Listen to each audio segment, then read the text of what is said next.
Welcome to my channel. எங்கள் சேனலை இது வரைக்கும் சப்ஸ்கிரைப் பண்ணாதவங்க சப்ஸ்கிரைப் பண்ணிடுங்க, பெல் பட்டனையும் கிளிக் பண்ணிடுங்க. நம்ம இன்றைக்கி என்ன பார்க்க போகிறோன்னா, சப்பாத்தியில் ஒரு வெரைட்டி டிஷ் பார்க்க போகிறோம். நீங்களும் வீடியோவை கடைசி வரைக்கும் ஸ்கிப் பண்ணாமல் பாருங்கள். பார்க்குறதுக்கே ரொம்ப அழகாக இருக்கலாம். நல்ல ஆனியன்லாம் நல்லா கண்ணாடி போல் சூப்பராக நல்லா கிறிஸ்பியாக அழகாக இருக்குது. வாங்க இது என்ன எப்படி செய்யலான்னு பார்க்கலாம். நான் சப்பாத்தி மாவை பிசைஞ்சு சப்பாத்தி ரெடி பண்ணி வச்சுருக்கேன். இது உங்கள் தேவைக்கு எப்படியோ நீங்கள் அதுக்கு தகுந்தாப்புல கட் பண்ணிக்கோங்க. நான் இப்படி சுருட்டி இப்படி கட் பண்ண போகிறேன். நீங்கள் உங்களுக்கு எப்படி வசதியோ அப்படியே கட் பண்ணி வச்சுக்கலாம் சப்பாத்தியை. நீங்கள் சப்பாத்தி ஒருவேளை காலையில் போட்டு நிறைய மிச்சம் இருந்தாலும் இப்படி செய்யலாம். நான் ஆனியன் கட் பண்ணி வச்சுருக்கேன், ஒரு ஆனியன் கட் பண்ணி வச்சுருக்கேன், ஒரு தக்காளி, அப்புறம் கருவேப்பிலை, மிளகாய், அது பட்டை, சோம்பு, கிராம்பு எல்லாம் எடுத்து வச்சுருக்கேன். மிளகாய் வந்து நீங்கள் குடமிளகாய் எடுத்துக்கலாம். ஏன்னா இந்த மிளகாய் காரமாக இருக்கனால நீங்கள் குடமிளகாய் எடுத்துக்கலாம். குடமிளகாய் போட்டால் இதை விட டேஸ்ட்டாக இருக்கும் ஃப்ளேவர். நான் குடமிளகாய் இல்லாதனால இதை ஒன்று எடுத்திருக்கேன், ஒரு மிளகாய் எடுத்திருக்கேன். இப்போ நம்ம வச்சுருக்க கிராம்பு, சோம்பு, பட்டை இதெல்லாம் போட்டு நல்லா ஒரு கடாயை எண்ணெய் விட்டு நல்லா தாளித்து வதக்கிக்கலாம். மிளகாய் இருக்கிறதுனால கொஞ்சம் காரமாக இருக்கும். நீங்கள் வந்து மசாலா ஆட் பண்ணையில் காரத்தை கம்மியாக ஆட் பண்ணுங்கள். ஏன்னா நீங்கள் குடமிளகாய் போட்டிங்கன்னா காரம் கம்மியாக இருக்கும். இது நம்ம மிளகாய் போடுறதுனால காரம் கொஞ்சம் அதிகமாகவே இருக்கும். அதனால் நீங்கள் ஆட் பண்ணுற மசாலாவெல்லாம் நீங்கள் கொஞ்சம் கம்மி பண்ணிக்கோங்க.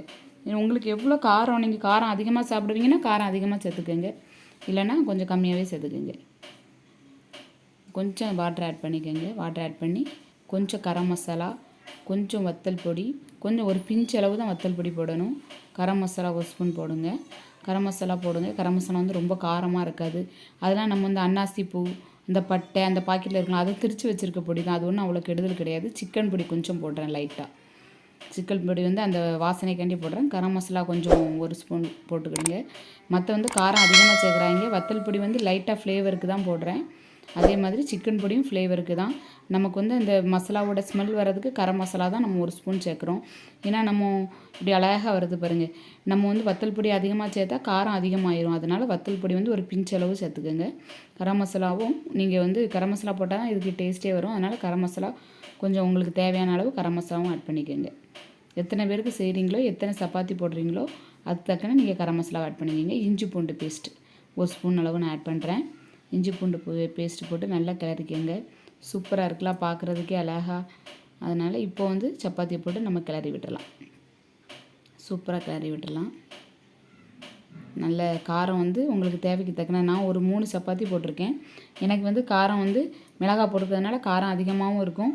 அதனால் நான் வத்தல் பொடிலாம் கொஞ்சம் கம்மியாக தான் போட்டிருக்கேன். உங்களுக்கு தெரியும் உங்களுக்கு எவ்வளோ காரம் வேணும்னு, அதுக்கு தக்கன நீங்கள் போட்டுக்கோங்க.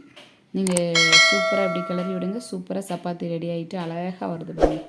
இது உங்கள் குழந்தைகளுக்கு வீட்டில் செஞ்சு கொடுங்க, அவங்க நல்லா சாப்பிடுவாங்க. ஏன்னா கோதுமை வந்து நம்ம உடம்பு அவ்வளோ நார்ச்சத்து உள்ள ஒரு உணவு, நம்ம உடம்புக்கு ரொம்ப நல்லது. தக்காளி வந்து மாவு சத்து அதிகம் இல்லாததுனால சர்க்கரை நோயாளிகளும் இதை டெய்லி சாப்பிட்லாம். நம்ம இதில் தக்காளி, கோதுமை, வெங்காயம் இந்த 3 தான் ஆட் பண்ணியிருக்கேன். இது உடம்புக்கு நல்லதும் கூட. உங்கள் குழந்தைகளுக்கு வீட்டில் செஞ்சு கொடுங்க, அவங்களும் விரும்பி சாப்பிடுவாங்க. எங்கள் சேனலில் லைக் பண்ணுங்கள், கமெண்ட் பண்ணுங்கள், ஷேர் பண்ணுங்கள். தேங்க்யூ.